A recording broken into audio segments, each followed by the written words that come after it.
karena saya junior, saya yang duluan. Yang kami hormati Abang Pareses, Abang Sabar Malau, dan Opung yang datang dari kampung. Dan juga abang kami Hari Manik dan kakak dan para pendeta dan seluruh yang hadir pada saat ini, simpel-simpel aja. Kami ketemu dulu di CP Roma. Belum menikah ya kak ya? Belum ya? Belum, saya bawa damri. Jadi baju ini kotor terus. Saya juga ikuti perjalanan abang ini di PT Tanjung Uncang dulu. Ada juga Manik dulu yang Bang Alak Boru Hombing. Jadi walaupun tidak selalu berkomunikasi, tapi saya ikuti dan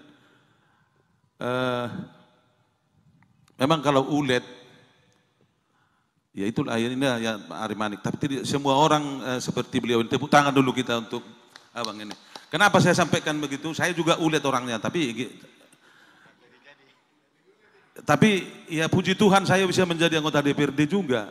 Saya termiskin menjadi anggota DPRD.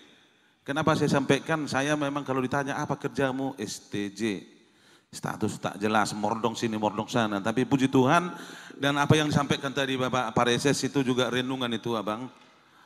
Untuk kita, bukan untuk abang aja sebenarnya, itu untuk kita semua itu menjadi, yang disampaikan Opung tadi, menjadi jangan kita menjadi tinggi hati. Memang kalau hancurkan gampang, tapi kalau untuk mencapai tujuan itu memang waktu yang sangat dibutuhkan, menjadi rendah hati. Jadi memang saya juga banyak berguru dengan para pendeta.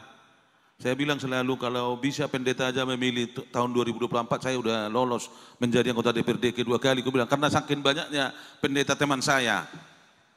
Jadi terima kasih atas undangannya juga. Ya kami sebagai anggota DPRD juga memberikan dukungan lah, apa yang bisa kami bantu ya kami bantu. Mungkin itu kata sambutan dari saya.